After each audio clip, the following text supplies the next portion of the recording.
মাহে রমজানে, রমজান মাসে 6টি মোটা দাগের ইবাদত নতুন করে যোগ হয়। আগের সকল ইবাদত সেটা তো আছেই, আগের যত নিষেধাজ্ঞা হারাম গুনাহ এটা তো আছেই, নতুন করে 6টি গুরুত্বপূর্ণ ইবাদত রমজান মাসে যুক্ত হয়।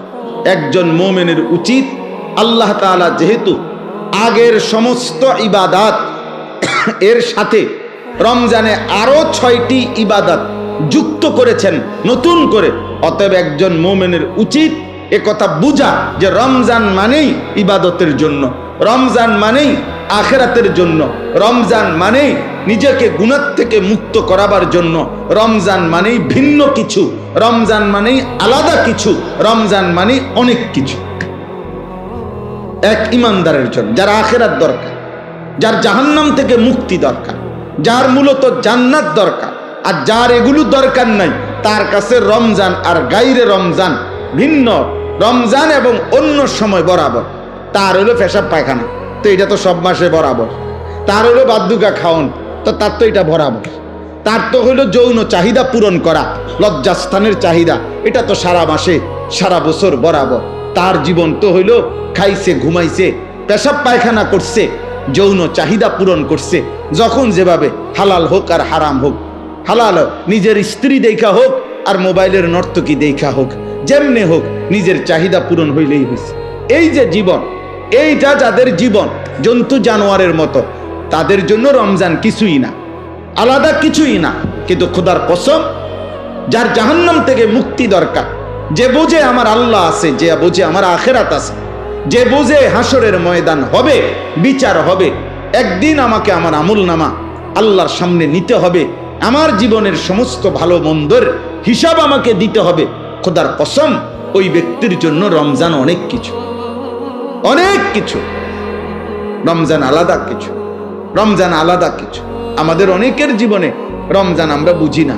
রমজান মানে অতিরিক্ত বুট মুড়ি পেঁয়াজু আলুর চপ, এই না। রমজান মানে এইটুকু, বরং একজন মুমিনের জন্য অনেক বড় পাওয়া, অনেক বড় চাওয়া মাহে রমজান। এখন 6টি মোটা মোটা নতুন অতিরিক্ত ইবাদত, সেটা কি?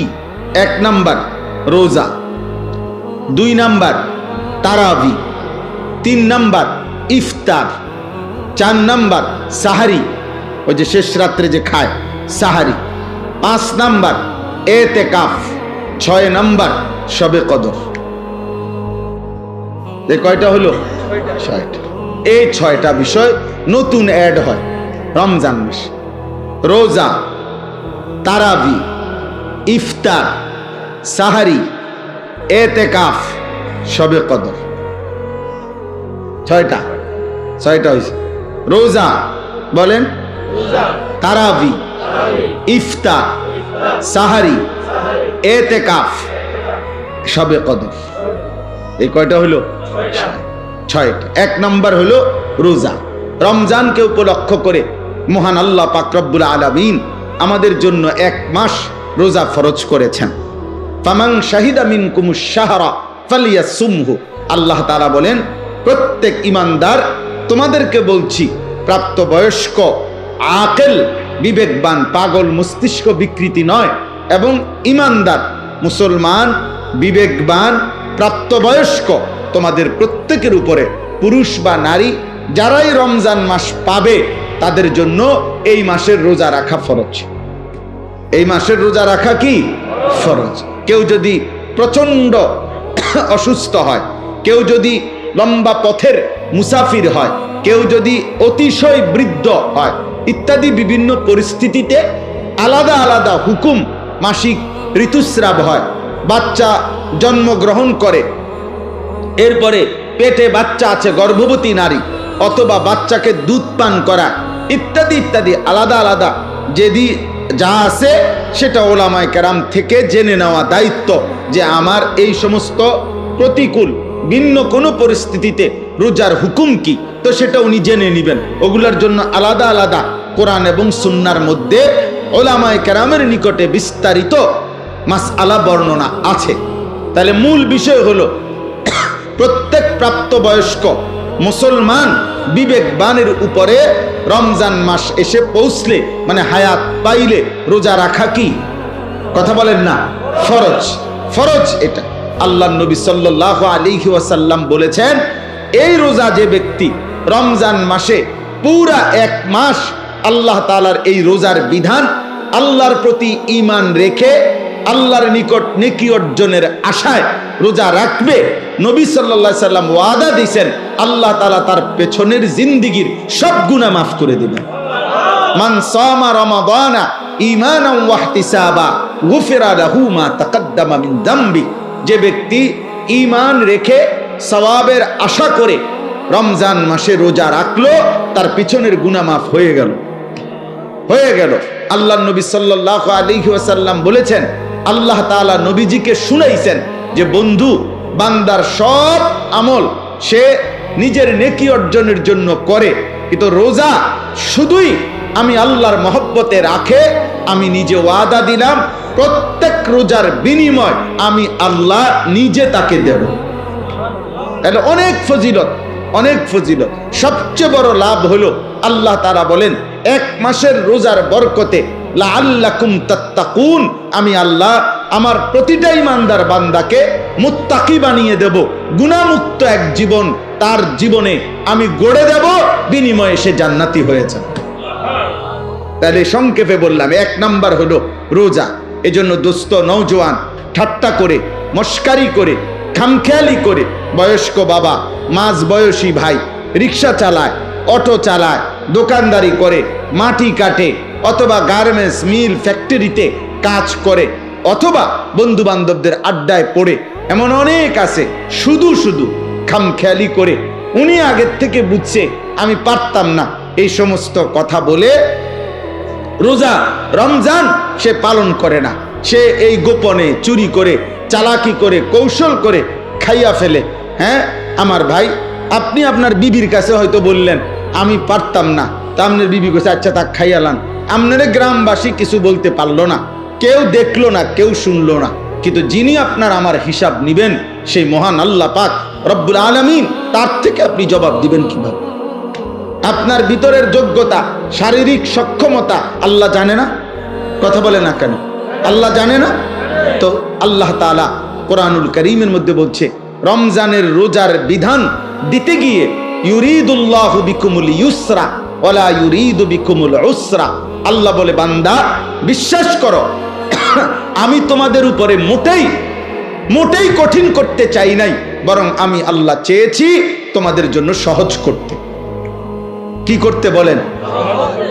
অতএব রোজা, রমজানের রোজা কোনো যুক্তিতেই কঠিন হইতে পারে না, কঠিন হইতে পারে না, বরং কারো কোনো দুর্বলতা, অক্ষমতা, অসুস্থতা, যেই কোনো রকমের সমস্যার কারণে মাসআলার ভিন্নতা কোরআন সুন্নাহর মধ্যে আছে, ওনার দায়িত্ব সেটা জেনে নেওয়া। কিন্তু ইচ্ছা করে রমজান মাসে আবদার জানাইতে হয় যে দোকানপাট, হোটেল, রেস্তোরাঁ খুলবেন না।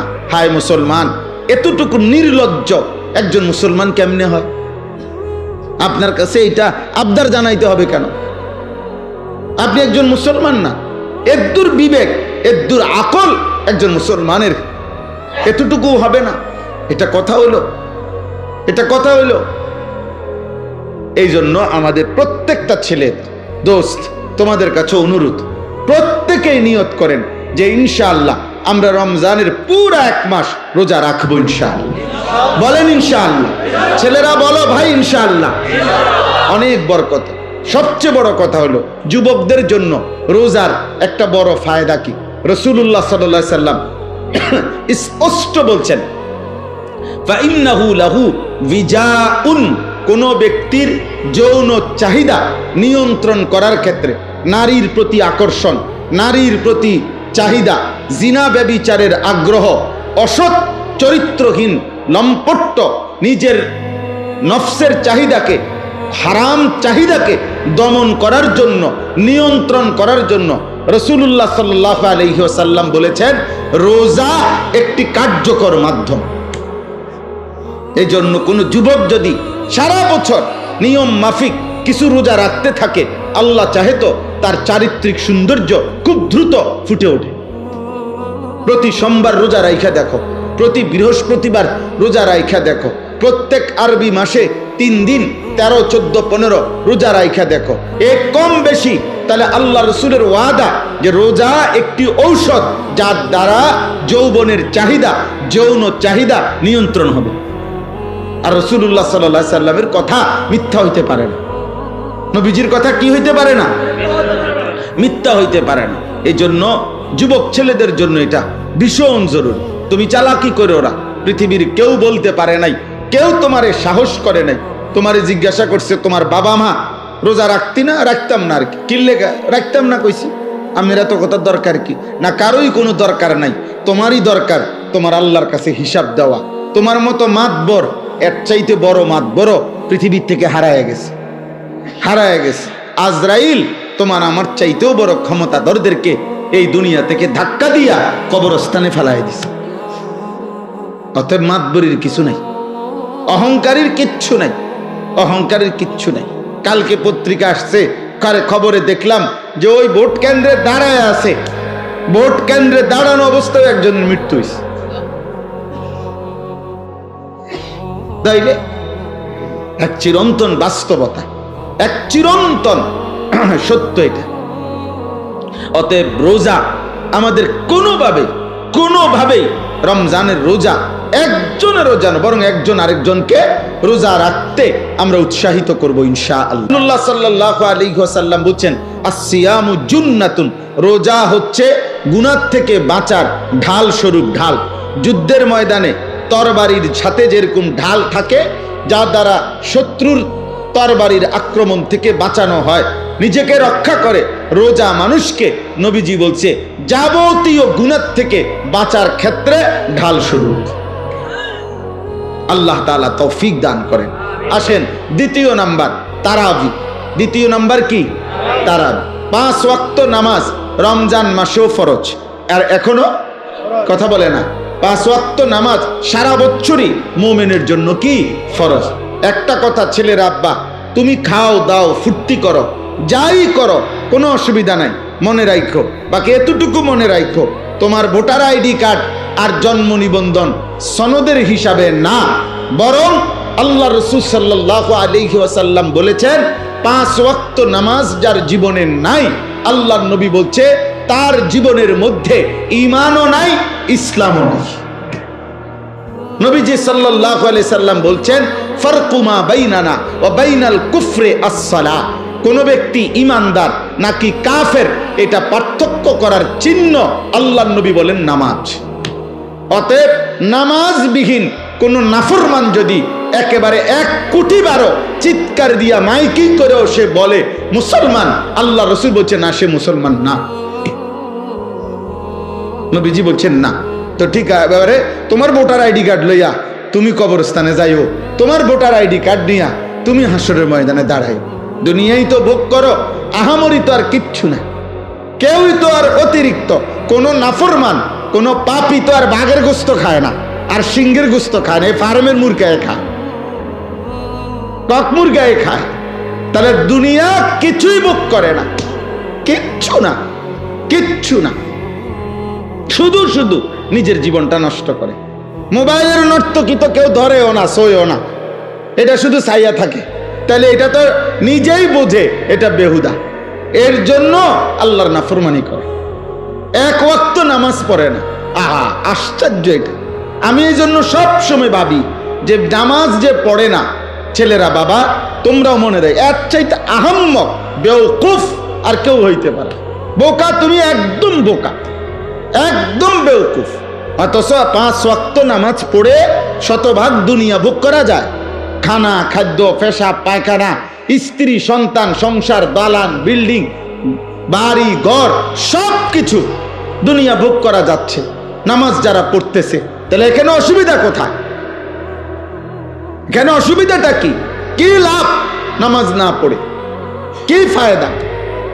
কি ফায়দা? অনেক ছেলে তোমাদের বেনামাজির চেহারা দেখলেই চিনা যায়, উস্কো খুস্কো চুল, এগুলো কোনোভাবেই শালীন সুন্দর না। চেহারা আরো পাউডার দিল, চেহারার মধ্যে একটা বিভৎস নাপাক তার চেহারার মধ্যেই ভাসে। কারণ যে নামাজ পড়ে না, সে পেশাব করে ঠিক মতো, সে পানি, টয়লেট পেপার, ঢিলা কুলুকো ব্যবহার করে না, কারণ তার তো নামাজ নাই। কাজে এই অপদার্থ, এই আহাম্মক, এই নিকৃষ্ট নিম্ন রুচির মানুষ, এটা মানুষের সমাজে চলাফেরার অনুপযুক্ত, জন্তু জানোয়ারের সাথে মানানসই, মানানসই, এটাই বাস্তবতা।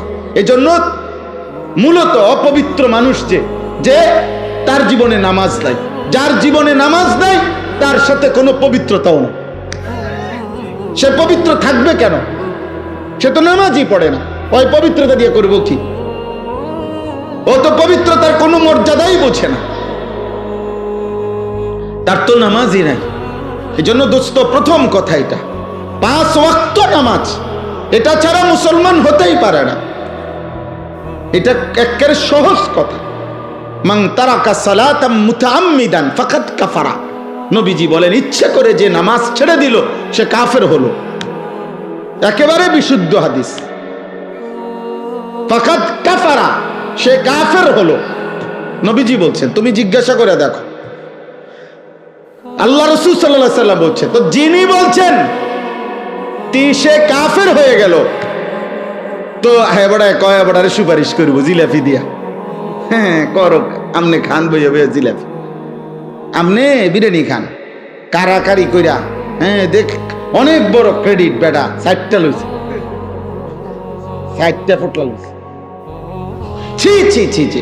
অথচ একটা বাচ্চা হয়তো তার এই 4টা লওয়ার কারণে বাচ্চাটাও অজরে কাঁদছে, বাচ্চাটা হয়তো পায় নাই। তুই বেটা একটা বাচ্চার মুখের খাবার কেড়ে নিলি, আবার এটা ক্রেডিট হলো কি? তুই তো জালেম বেটা, এটা জালেম না? কথা বলে না, এটা এটা এটা ক্রেডিটের কিছু হইলো? এটা বড়াইয়ের কিছু হইলো না? হ্যাঁ এটা ক্রেডিট। 60টা লইছি, আমি 3 প্যাকেট লইছি। কেমনে লইছে? কারাকারি কইরা। তো মানুষে দেখছে না? মানুষে দেখছে তো কি কইছে? মানুষে হাঁটছে আমার মতো বাটফারে দেখা। মানুষে বুঝে যে এই ডাকাত যে মানুষের খাবার খাইরা নেয়, এটার আর কি কইতো?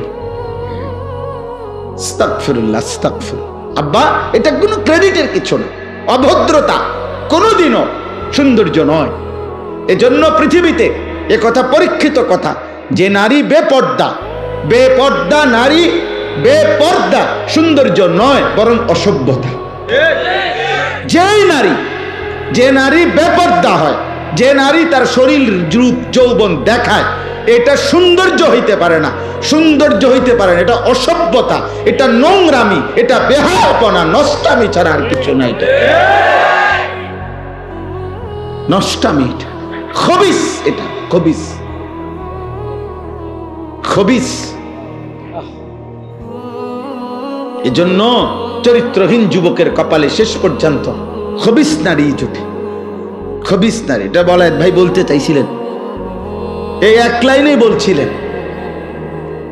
আমিও অসংখ্য অগণিত, হ্যাঁ বাবা, শত শত যুবক আমার জীবনে, আমি জানি আমার জীবনে অসংখ্য অগণিত, সারা বাহিরের অসংখ্য প্রবাসী যুবক আমগো কাছে ভয়েস মেসেজ, এরপরে হোয়াটসঅ্যাপে মেসেজ, লিখিত এবং আপনার ভয়েসে পাঠায়, এগুলো শুনি মাঝে মধ্যে। কিছু আমার ওস্তাদ ছাত্র শোনে, হ্যাঁ যারা দায়িত্ব দিয়ে রাখছি, এরা শুনে কি বলে, জীবন কত অশান্তির। এই যে তোমার বিবাহের পূর্বে চরিত্র নষ্ট করছে কোনো মেয়ে, কোনো নারী, কোনো মোবাইল, কোনো ছবি, তো ইনশাআল্লাহ এই পৃথিবীর কেউ বেটা, আরে তোর নাফরমান, তোর পাপের খেসারত পৃথিবীর কেউ দিবে না, তুমিই দিতে হবে, ধুকে ধুকে, লজ্জায়, ঘৃণায়।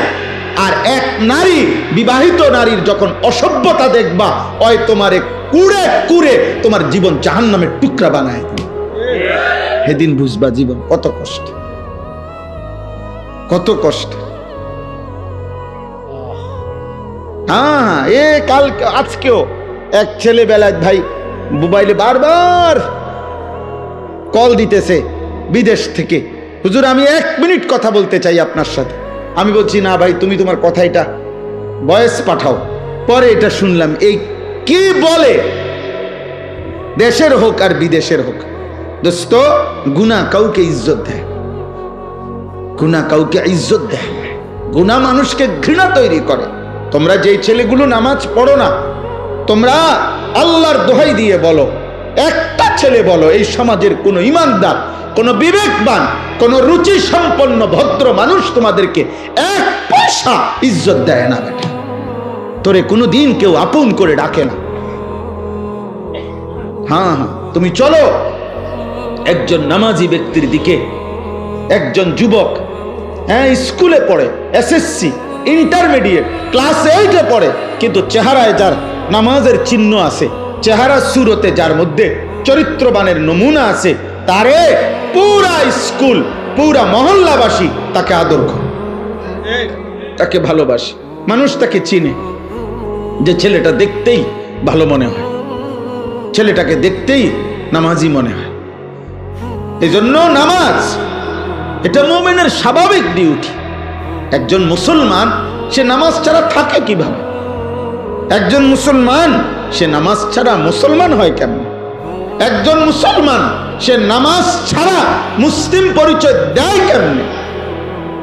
ছি ছি ছি ছি বেটা, আফসোস বেটা। এই জন্য 5 ওয়াক্ত নামাজ এখন থেকে শুরু করো, আজকের থেকে। তাইলে দেখা যাবে রমজান পর্যন্ত আল্লাহ তাআলা হায়াত দিলে রমজানের অতিরিক্ত নামাজ 20 রাকাত তারাবি আল্লাহ তাআলা দান করছেন। বান্দা, আমি তোমার 20 রাকাত ফরজ ওয়াজিব প্রতিদিন নামাজ একজন মুসলমানের উপরে তারাবি, মানে 5 ওয়াক্ত নামাজের মধ্যে ফরজ এবং ওয়াজিব মিলে ঠিক বরাবর 20 রাকাত আল্লাহ তাআলা রাসূলুল্লাহ সাল্লাল্লাহু আলাইহি সাল্লামের মাধ্যমে সাহাবায়ে কেরামের আমলে আমরা বিশুদ্ধ দলিল প্রমাণ সনদের আলোকে একথা প্রমাণিত। 1450 বছরের আমল এটা প্রমাণিত যে এই 20 রাকাত তারাবি।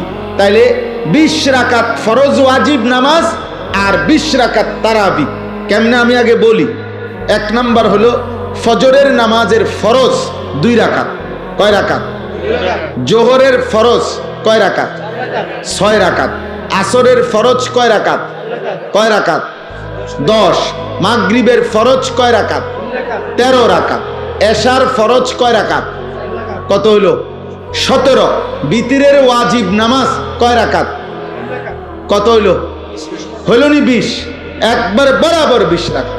আর হাদিসের মধ্যে আছে ফরজ এবং ওয়াজিব এই 2 নামাজে যদি কারো কোনো ঘাটতি হয়, কমতি হয়, এই সুন্নত এবং নফল দ্বারা সেই ঘাটতি আল্লাহ পূরণ করে দেয়। এজন্য আজকের সারাদিনে বান্দা যেই 20 রাকাত 5 ওয়াক্ত নামাজের মাধ্যমে ফরজ ওয়াজিব আদায় করেছে, এই 20 রাকাত ফরজ এবং ওয়াজিবের মধ্যে যে ঘাটতি কমতি হয়েছে, যেই ঘাটতি, তো আল্লাহ তাআলা রাত্রিবেলা 20 রাকাত তারাবির মাধ্যমে রমজানে তা পূরণ করে। এজন্য রমজানের গুনাহ, রমজানের কমতি, রমজানের ঘাটতি আরেক মাসে নেয় না, এই মাসেই, এই মাসের ভেজাল সাইরা বান্দাকে আল্লাহ এই মাসেই মুত্তাকি বানাইয়া জান্নাতি বানায়। যে এই মাসের ঘাটতি সামনের মাসে পুরামু না, না, এই মাসেই বান্দা এই ডেলি হিসাব ক্লিয়ার। এই জন্য 20 রাকাত তারাবি। কয় রাকাত তারাবি? সবাই বলেন কয় রাকাত?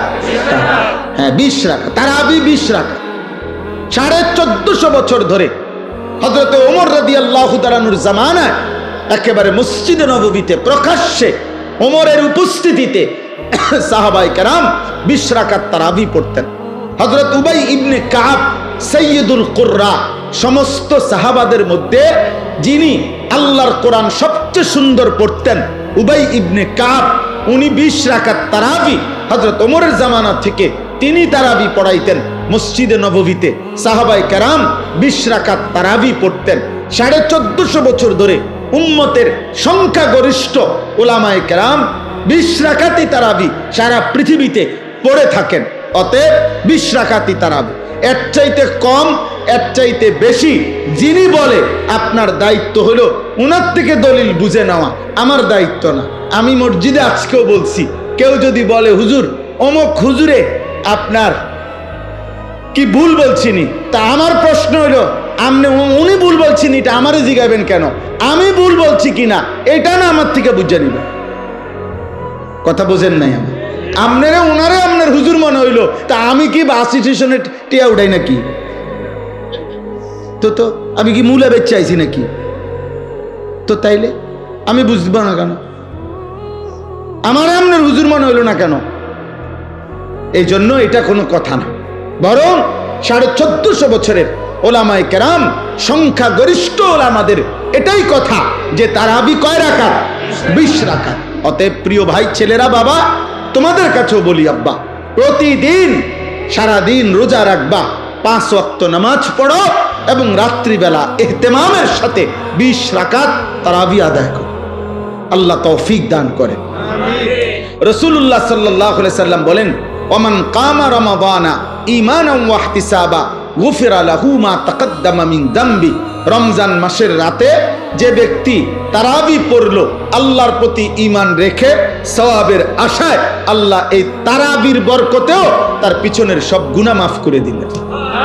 এজন্য তারাবি অনেক গুরুত্বপূর্ণ, অনেক গুরুত্বপূর্ণ, অনেক গুরুত্বপূর্ণ।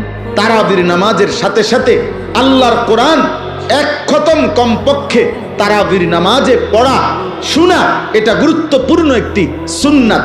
এজন্য যুগ যুগ ধরে আল্লাহর কোরআনের তিলাওয়াত, খতম আউলিয়ায়ে কেরাম, বুজুর্গানে দ্বীন, সাহাবা পরবর্তী জামানা থেকে উম্মতের উলামারা তারাবির নামাজের এই 20 রাকাতে ধারাবাহিক আল্লাহর কোরআনের খতম শুনতে থাকেন। আমাদেরও উচিত এদিকে যত্নবান হওয়া। আল্লাহ আমাদেরকে তৌফিক দান করেন। 3 নাম্বার, ইফতার। ইফতার যেটা সারাদিন রোজা রেখে রোজা যখন ভাঙ্গে ওই টাইমটাকেই বলা হয় ইফতার। ইফতার একটি সুন্নাত আমল। রাসূলুল্লাহ সাল্লাল্লাহু আলাইহি ওয়াসাল্লাম বলেন, আমার উম্মত ততক্ষণ পর্যন্ত কল্যাণের উপরে থাকবে যতক্ষণ তারা জলদি জলদি ইফতার করবে। এজন্য ইফতারের সময় তাড়াতাড়ি ইফতার করা, মানে টাইম হলে দেরি না করা, এটা সুন্নাত। আর ইফতারের আগ মুহূর্তে দোয়ায় লেগে থাকা, এটা একটা গুরুত্বপূর্ণ সুন্নাত আমল, এবং এই সময়ের দোয়া আল্লাহ তাআলা কবুল করে। এজন্য মা বোনদের উচিত, আমাদের সমাজের সবচেয়ে বেশি গাফলতি হইল মহিলাদেরকে ইফতারের পূর্বের এই দোয়ার সুযোগ দেওয়া হয় না। হয় মহিলা নিজে সুযোগটা নেয় না, অথবা পুরুষরা তাকে দিতে চায় না। মানে ইফতারের আজান দিয়া ফেলছে, মহিলা তখনও হয় পেঁয়াজু, নয় আলুর চপ, নয় বেগুনি, নয় একটা না একটা কিছু ভাজতেই থাকে, ভাজতেই থাকে। আহারে মা বোন, তো তোমার কি আখেরাত নাই? তোমার জীবন বুঝি এই পুরা রমজানটাও বুঝি এই আলুর চপে আর বেগুনিতেই চলে গেল? হ্যাঁ, এইভাবে শুধু পেঁয়াজুতে চলে গেল, এটা তো ঠিক না। বরং ঘরের নারী পুরুষ, স্ত্রী কন্যা, ছেলে মেয়ে প্রত্যেকের উচিত ইফতারের 10 মিনিট আগে, 20 মিনিট আগে সমস্ত ব্যস্ততা ছেড়ে দিয়ে তাদের প্রত্যেকের উচিত এই সময়টা মনোযোগ দিয়ে দোয়ায় লেগে থাকা। মহিলারও দোয়া দরকার, পুরুষেরও দোয়া দরকার। আপনাদের কাছে পুরুষ যারা স্বামী, যাদের স্ত্রী আছে, যাদের কন্যা আছে, যাদের বোন আছে, মা আছে, আপনারা তাদেরকে গুরুত্ব দিয়ে অনুরোধ করবেন যে এই টাইমটা যেন তারা দোয়া করে ইফতারের আগে। মা বাচ্চাগুলোকে নিয়ে দোয়া করুক, স্বামী তার স্ত্রী এবং সন্তানদেরকে নিয়ে দোয়া করেন, স্ত্রী তার বাচ্চাগুলোকে নিয়ে দোয়া করেন। এইভাবে ঘরওয়ালারা নিজেরা নিজেরা দোয়ার অভ্যস্ত হন। আল্লাহ তাআলা বান্দার দোয়া ইফতারের পূর্ব মুহূর্তে কবুল করে। 4 নাম্বার, সাহারি, মানে শেষ রাত্রিতে খাবার খাওয়া। রাসূলুল্লাহ সাল্লাল্লাহু আলাইহি সাল্লাম বলেন, ইহুদিরাও রোজা রাখে, আমরা মুসলমানরাও রোজা রাখি, কিন্তু পার্থক্য হলো ইহুদিরা সাহারি খায় না আর আমরা সাহারি খাই। এজন্য সাহারি এটা ঈমান এবং কুফরের একটা চিহ্ন। মানে বেঈমানরা, ইহুদিরা রোজা রেখে কিন্তু সাহারি খায় না, ঈমানদার মুসলমান রোজা রাখে, সাহারি খায়। নবী সাল্লাল্লাহু আলাইহি সাল্লাম বলেন, তোমরা রোজা রমজানে সাহারি খেও, তাসাহহারু, সাহারি খাও। কেন? ফা ইন্না ফিস সাহুরে বারাকা, শুনে নাও যে নিশ্চয়ই সাহারির মধ্যে তোমাদের জন্য বরকত রয়েছে।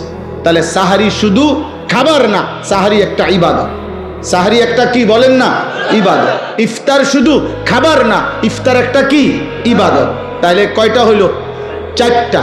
রোজা, তারাবি, ইফতার, সাহারি।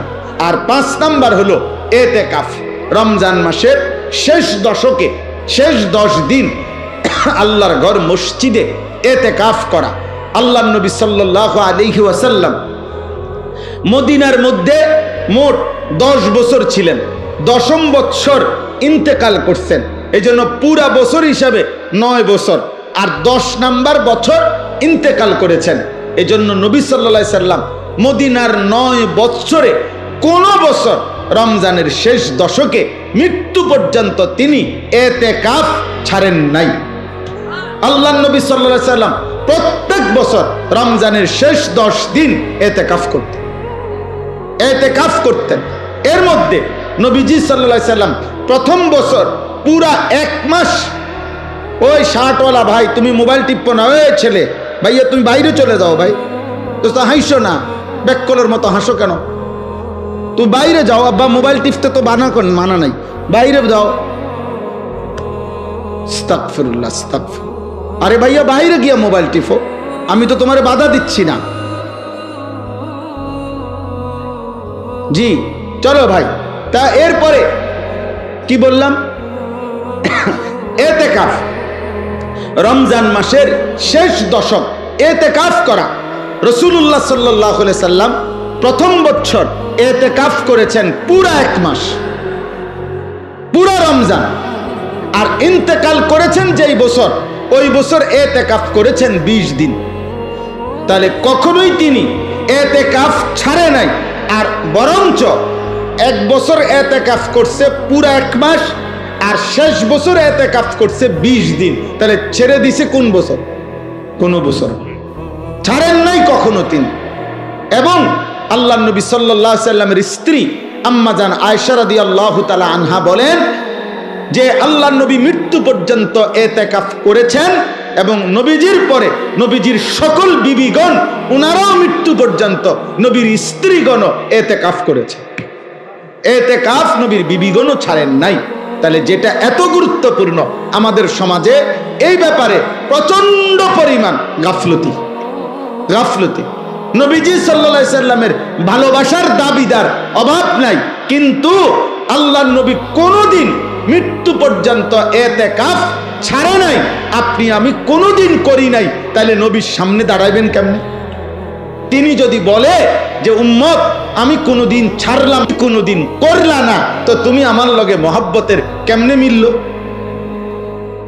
এই জন্য একজন ইমানদার 2013 সালে আমার শায়েখ আল্লামা মুফতি মুশতাকুন নবী কাসেমি হুজুর আমারে বলছিলেন এই কথাইটা 13 সালে, আজ থেকে প্রায় কত 13 বছর আগে। তখন হুজুর আমারে বলছিলেন, মাওলানা নবী কখনো এতেকাফ ছাড়ে নাই, আপনি কখনো এতেকাফ তখন বলছিল করেন নাই, কেমনে বলবেন? নবীজির সামনে কি জবাব দিবেন? সেই দিন থেকে আলহামদুলিল্লাহ আমি গত বছর পর্যন্ত আর কোনোদিন আমার এতেকাফ ছুটে নাই, এবং এবছরও আল্লাহ হায়াত দিলে পূর্ণ নিয়ত আছে। আমরা গত বছরও আমাদের শায়েখ আল্লামা মুফতি মুশতাকুন নবী কাসেমি হুজুরের মাদ্রাসার মসজিদে, 5 তলা মসজিদে প্রায় 1150 লোক এক মসজিদে একসাথে এতেকাফ করছে। 1150-এর উপরে হবে। হ্যাঁ, সারা বাংলাদেশ থেকে আল্লাহর বান্দারা প্রতি বছর একসাথে আমাদের সাথীরা আসে এতেকাফ করার জন্য। এই বছর ইনশাআল্লাহ এমন হবে, আশা করি, আল্লাহ চাহে। তো ভাই বলতেছিলাম যে এতেকাফ একটি গুরুত্বপূর্ণ আমল। যুবক ভাই তোমরাও চেষ্টা করলে রমজানের শেষ 10 দিন আল্লাহর ঘরে এতেকাফে বসতে পারো।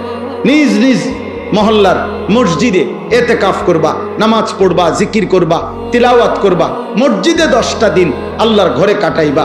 দেখবা কলিজার মধ্যে নূর আসবে, আখিরাতের মহব্বত আসবে, আল্লাহর ইবাদত করার প্রতি নতুন প্রেরণা যাবে। আমি আবারও বলতেছি ছেলের আব্বা, একটা মানুষের জীবন সুস্থ স্বাভাবিক জীবন 24 ঘন্টায় খামখেয়ালি। আমি রীতিমতো মঙ্গলবার, বুধবার, বৃহস্পতিবার এই 3 দিন, সোমবার রাতেও আমি পূর্ণ 3টা মাহফিল করছি।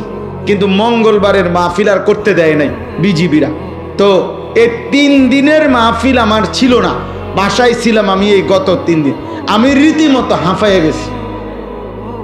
মানে আমার কাছে মনে হয়েছে যেন এটা একটা আসমান জমিন বোঝা আমার উপরে। হায় হায়, আজ 3 দিন আমার কোনো কাজ নাই, আমার এটা মাথাতে ধরে না, আমার এটা বুঝেই ধরে নাই, বুঝেই ধরে নাই। এই জন্য দোস্ত, একজন সুস্থ মানুষ, স্বাভাবিক মানুষ, যে পাগল না, মাতাল না, সুস্থ মানুষ, খোদার কসম একটা না এভাবে ঘন্টার পর ঘন্টা শুধু মোবাইল টিপে, শুধু নারী দেখে, শুধু ছবি দেখে, শুধু নাচে গায়ে ফুর্তি করে, শুধু বন্ধুদের সাথে আড্ডা দেয়, এত পাগল মানুষ কেমনে হয় আমি এটা বুঝি। আমি বহুত চিন্তা করছি, এমন তারসিরা মানুষ হয় কেমনে, আমার এটা মাথার দ্বারা। কোন সুস্থ স্বাভাবিক মানুষ আমার দৃষ্টিতে এমন বেওকুফ, এমন বেকার, এমন অলস, এমন অকর্মণ্য মানুষ হইতে পারে না। এটা কি আশ্চর্য কথা, এটা কিভাবে সম্ভব? আব্বা বলো না ভাই, কিভাবে সম্ভব? বলো কিভাবে সম্ভব? এই জন্যই তোমরাই শোনো, দয়া করে তোমরাই ভাবো, একটা ছেলেই ভাবো, এমন সুন্দর হায়াত, এমন জীবন, এমন যৌবন বেহুদা নষ্ট করো। আল্লাহ তৌফিক দান করেন। তাইলে এতেকাফ, বাবা চাচা যারা আছেন আপনাদেরকে বলি, চাচা আপনারা এতেকাফ করেন। গ্রামের, আমাদের গ্রামগুলোতে একটা নিয়ম বানায় নিছে, গ্রামের সবচেয়ে অসল, দুর্বল, 80-90 বছর, 100-200 বছর বয়স, এরম বুড়া একবারে জীবনের আশা ভরসা ছেড়ে দিছে এমন একজন অসল মিয়ারে 4 জনে দরাদরি করে আইনা মসজিদের মধ্যে হোতাইয়া দিয়া রাখে, চাচা আমনে কষ্ট মষ্ট কইরা এই 10 দিন আমাকে ইজ্জত রক্ষার্থে শুধু মারা যাবেন না, কষ্ট করে বাচ্চা থাকবেন, মসজিদে শুধু হইতে থাকবেন। আমনের এটা এতেকাফ না, এটা হলো হোতাকাফ, মানে শুয়ে থাকবেন আর কি, এখানে কোন রকম জান্ডা লইয়া পড়ে থাকবেন, শুধু পড়ে থাকবেন। আহা, প্রয়োজনে আমনেরে কানে কানে বলে দিছে কিছু দিমু, খুশি করে দিব, বাজ্যে সময় কি করে দিব, খুশি করে দিব। আস্তাগফিরুল্লাহ। না, আমাদের প্রত্যেকের উচিত, যদি বলেন হুজুর কিছু লোক এতেকাফ করলে চলে একটি গ্রামে, তো সেই কিছু আমি হব না কেন? আজীবন কিছু অন্য কেউ হবে কেন? আমি হব কোন দিন? নবীজি কি কিছু লোক বলে নবী নিজেকে বাদ দিছিলেন? সাহাবারা বাদ দিছিলেন? তাহলে আল্লাহ আমাদেরকে তৌফিক দান করে। সর্বশেষ কথা হলো শবে কদর। শেষটা কি? শবে কদর। রমজান মাসের শেষ দশকের বেজর রাত্রিগুলো 21, 23, 25, 27, 29 এই 5টি রাত শবে কদরের সম্ভাবনাময়ী রাত। এক একটি রাত আল্লাহ যদি শবে কদর দান করে তো 1000 মাসের রাত্রির চাইতো উত্তম নেকি, রহমত, মাগফিরাত আল্লাহ দান করে। সুবহানাল্লাহ। এই জন্য যার আখিরাত দরকার, যার জাহান্নাম থেকে মুক্তি দরকার, তার উচিত রমজান মাসের এই শেষ দশকের বেজর 5টি রাত ইবাদত, আমল, দোয়া, নফল ইবাদত, কান্নাকাটির মধ্যে লিপ্ত থাকা, যেন আল্লাহ তাআলা আমাদের আপনাদের সকলের গুনাহ মাফ করে আল্লাহ যেন আমাকে জান্নাতি বানায় দেয়। এই শেষ কথা, এগুলোর বিস্তারিত ব্যাখ্যা ওলামায়ে কেরাম থেকে আরো জেনে নেবেন। তাহলে রমজান আমাদের সামনে, 6টা জিনিস আমাদের সামনে। 1 রোজা, বলেন তারাবি, ইফতার, সাহারি, এতেকাফ, এরপরে শবে কদর। আল্লাহ তাআলা আমাদেরকে তৌফিক দান করে। একজন মুসলমান হিসাবে রমজানকে কদর করে প্রত্যেকের উচিত। রমজান মানে ভিন্ন কিছু। আমার শেষ কথা এটাই, রমজান মানে ইমানদারের জন্য ভিন্ন কিছু, আলাদা কিছু, অনেক কিছু। যুগ যুগ ধরে বুজুর্গানে দিন, আল্লাহর প্রিয় বান্দাগণ রমজান মাসে নিজেদের ইবাদত আমল অতিরিক্ত করতেন। আমার শায়েখ সেই 2013 সাল থেকে শায়েখের কাছ থেকে শেখা এই সবক, আলহামদুলিল্লাহ, আল্লামা মুফতি মুশতাকুন নবী কাসেমি হুজুর সব সময় বলে, মৌলানা রমজান মাস ভিন্ন কিছু। আলহামদুলিল্লাহ, আজ অনেক বছর হুজুরের সাথে প্রত্যেক রমজানের শুরুতে আমরা 2 দিন 3 দিন আগে আল্লাহর ঘরের জিয়ারতে উমরার সফরে যাওয়ার চেষ্টা করি, আবার শেষ দশক এতেকাফ করার চেষ্টা করি, এই আশায় যে রমজানে অন্যান্য কাজকর্ম কমাইয়া চেষ্টা করা, যে ইবাদত আমল আখিরাতের পুঁজি অর্জনের জন্য বেশি চেষ্টা করা। আলহামদুলিল্লাহ, এই নিয়তে কালকে আমি রবিবার দিন আমার ফ্লাইট, কালকে হলো শনিবার, রবিবার দিন দুপুর 3:50 ইনশাআল্লাহ আমার শায়েখ আল্লামা মুফতি মুশতাকুন নবী কাসিমি হজরতের সাথে আমরা প্রায় 101 জন মোট একসাথে এক কাফেলায় উমরায় যাব ইনশাআল্লাহ। আমরাও আপনাদের জন্য দোয়া করব, আপনারাও আমার জন্য দোয়া করবেন। এই কালঘরা দারুস সুন্নাহ এই মাদ্রাসা সর্বপ্রথম যেই বছর ক্ষেতের মধ্যে মাহফিল হয়, আমি সেই বছর থেকে আসছি। আলহামদুলিল্লাহ, প্রতি বছর কম বেশি আসা হয়। আজকেও আল্লাহ তাআলা আনাইছেন। ছেলেরা আমার, বাবারা আমার, সবার কাছে কথা, এই আমার শেষ কথা, যে এই চোখ একজন মোমেন হিসাবে, মুসলমান হিসাবে এই চোখ আল্লাহ যাকে দান করছেন তার উচিত এই নিয়ত করা দিল থেকে যে আল্লাহ আপনার ঘর কালো গিলাফ আমাকে দেখতে দিয়েন, মদিনার সবুজ গম্বুজ রসুলের রওজা আমারে দেখতে দিয়ে। আমি সব সময় বলি, যেই চোখ আল্লাহর ঘর দেখে নাই, যেই চোখ মদিনার সবুজ গম্বুজ রসুলের রওজা দেখে নাই, ওই চোখ যেন কিছুই দেখেন, আসলেই দেখেন, ওই চোখ দেখার মজাই পায় নাই জীবনে। যে সে দেখলই কি আর, দেখলই কি মিয়া, চাচা মিয়া 3 ফুট বিদেশ পাঠাইছে, এবারে 3টা ছেলে, উনি জমি কিনছে আজ 60 বছর। আহা, চাচার কোনোদিন কলজাটার ভিতরে মালিকের ঘরের কথাও মনে পড়ে না। এই জীবনটা শুধু হিসাব, হুজুর বিদেশ বিদেশ, জমি বিল্ডিং, দোয়া করবেন। ফুলাগার আকামার মধ্যে ঝামেলা, মাইয়াগার বিয়ের মধ্যে সমস্যা, কদ্দু জাগা লইন না বা বিল্ডিং, এই সব কথা। অথচ আল্লাহর ঘর দেখবেন কোন দিন? আল্লাহর ঘর দেখবেন কোন দিন? মালিকের ঘরে যাবেন কোন দিন? আল্লাহ আমাদের প্রত্যেকের কলিজা রাসূলুল্লাহ সাল্লাল্লাহু আলাইহি সাল্লামের রওজা, আল্লাহর ঘরের ভালোবাসা দান করেন। ছেলেরা, তোমরাও স্বপ্ন দেখো, তোমরাও স্বপ্ন দেখো। আরে আব্বা, স্বপ্ন দেখলে, আল্লাহ মহব্বত থাকলে আল্লাহ একদিন তৌফিক দিয়েই দেবে। আল্লাহ আমাদেরকে তৌফিক দান করে। আমার প্রিয় ভাই, আজকে যারা আমার সাথে আসছেন, কোম্পানিগঞ্জের ব্যবসায়ী আমার ভাই নুরুল আলম ভাই, যিনি প্রথম 5,000 টাকা দিয়েছিলেন, উনি এবছর হজ্জে যাবে। আলহামদুলিল্লাহ, উনি আজকে আসছেন। আমার এই সেলিম ভাই, কোম্পানিগঞ্জ বাজারের ব্যবসায়ী, উনি এবার হজে যাবেন। আমার প্রিয় হাফেজ এরশাদ ভাই, সে এবার হজে যাবে। এইভাবে আজকে এমনি আশ্চর্য আসলে এইটা, আমার সাথে ওনারা 3 জন আসছেন, 3 জনই হজে যাবে। আমিও উমরায় যাব। আমাদের বেলায়েত ভাই তো প্রতি বছরই হজ্জে যান। তাইলে আমরা আলহামদুলিল্লাহ এই মাদ্রাসায় মাশাআল্লাহ মাশাআল্লাহ উমরায়ও যাবেন। তাইলে আজকে একটা বরকতময় পরিবেশ। আমি নিজেও ভাবছি যে গিয়া হয়তো অল্প একটু সময় 2-4 কথা বলে চলে আসব, কিন্তু মাশাআল্লাহ কম মানুষের ভিতরে আপনারা যে দান করেছেন, এটা আমার কাছে খুব ভালো লাগছে, খুব ভালো লাগছে। একটা সময় এই মাদ্রাসার শুরুর সেই ইতিহাস, অনেক করুণ ইতিহাস, অনেক ঝড় ঝাপটা, অনেক ধাক্কা, অনেক পেরেশানি, অনেক অস্থিরতা নিয়ে এই মাদ্রাসাটার শুরু। আলহামদুলিল্লাহ, আজকে আপনাদের ভালোবাসা মাদ্রাসার প্রতি বাড়ছে, বলেন আলহামদুলিল্লাহ। বুঝাই যায়। আমি বেলায়েত ভাইরে বলছি যে চলেন একসাথে দুজনে ছেলেগুলারে পাগড়ি দেই। এরপরে বললাম দুজনে মিল্লা কালেকশনে করি, যেটা উনি বললেন। আমি তো ব্যক্তিগতভাবে এত লম্বা সময় থাকি না কোথাও, কিন্তু আজকে এটাই মাহফিল, বললাম তো এমনি আসলাম। তো আলহামদুলিল্লাহ, আশা হইল আল্লাহ তাআলা আপনাদের সবাইকে বরকত দান করেন।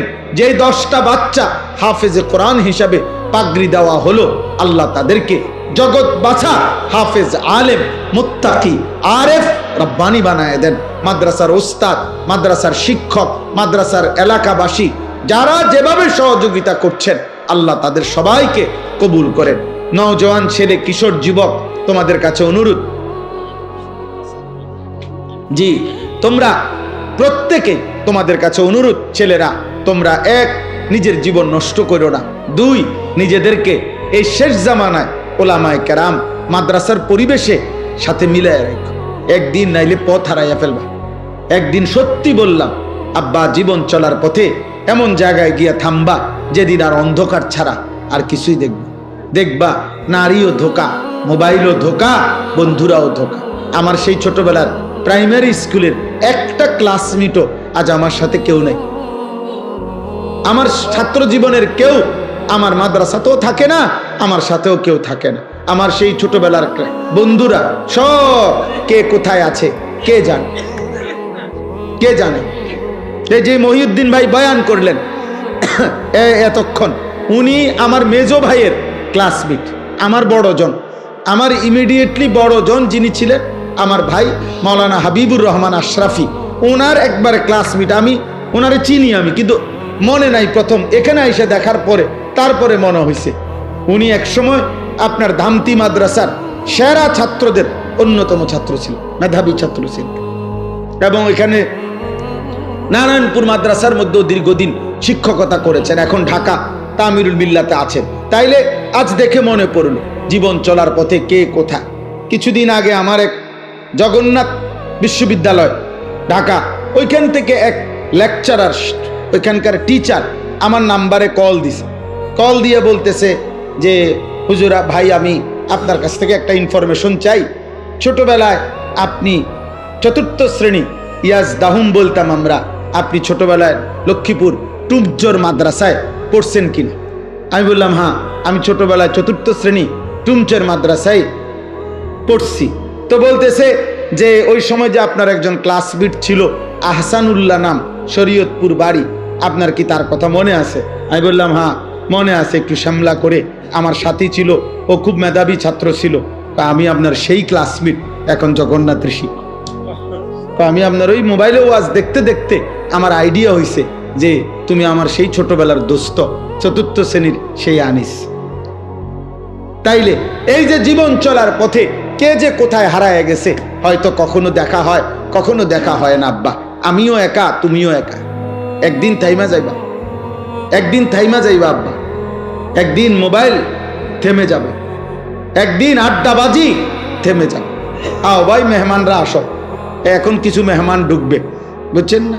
কিছু মেহমান আছে মাহফিলে থাকে, যারা আপনার মেহমান হিসাবে ঘুরে, যে যদি শুনে যে হ্যাঁ জি, তো এই কারণে এইটা ভাই, তো মেহমান হিসাবে কদর করা উচিত। ওরা আল্লাহ তাআলা এই মেহমানদেরকেও বরকত দান করে, আল্লাহ মেহমানদেরকেও হায়া লজ্জা শরম দান করে। জি, তো সর্বশেষ কথা হলো যে মাদ্রাসা আমাদের সবার ভালোবাসা। আলহামদুলিল্লাহ মাদ্রাসার এই নতুন ঘর তৈরি করা হচ্ছে। সবার কাছে অনুরোধ, আপনারা আপনাদের ছেলেদেরকে, মেয়েদেরকে, আপনাদের সন্তানদেরকে আপনারা মাদ্রাসায় পড়ান। বাবা, আল্লাহর কোরআনের সাথে কোনো বিরোধিতা হয় না, রাসূলুল্লাহ সাল্লাল্লাহু আলাইহি সাল্লামের হাদিসের সাথে কোনো আসলেই কোনো বিরোধিতা হয় না। আল্লাহর কোরআন শিখবে বিশুদ্ধ, এটাই বাস্তবতা। আজকের পৃথিবীতে সারা পৃথিবী এটা জানে, বিশেষ করে গোটা আরব বিশ্ব জানে আমাদের এই নুরানি পদ্ধতি এবং এই মাদ্রাসাগুলোর নুরানি পদ্ধতিতে যে পড়ানো হয়, এর দ্বারা যেই কোরআন শরীফ বিশুদ্ধ করা হয়, এটা আজকে সারা বিশ্বে একটি প্রতিষ্ঠিত কথা যে নুরানি পদ্ধতিতে এবং আমাদের এই মাদ্রাসাগুলোর পদ্ধতিতে, আমাদের কওমি মাদ্রাসার পদ্ধতিতে সবচেয়ে বেশি কোরআন শরীফ বিশুদ্ধ শিখানো হয়। এটা সারা পৃথিবী বিখ্যাত, আলহামদুলিল্লাহ। অতএব আপনারা আপনাদের ছেলেদের আখিরাতের জন্য, আল্লাহর কোরআন শিখবার জন্য, দ্বীন শিখবার জন্য আপনারা মাদ্রাসায় ভর্তি করাবেন। আল্লাহ তাআলা আপনাদেরকে তৌফিক দান করেন, কবুল করেন। আল্লাহ এই মাদ্রাসায় ভরপুর বরকত দান করেন, মাদ্রাসার জরুরত আল্লাহ তাআলা পূরণ করে দেন। আমিন।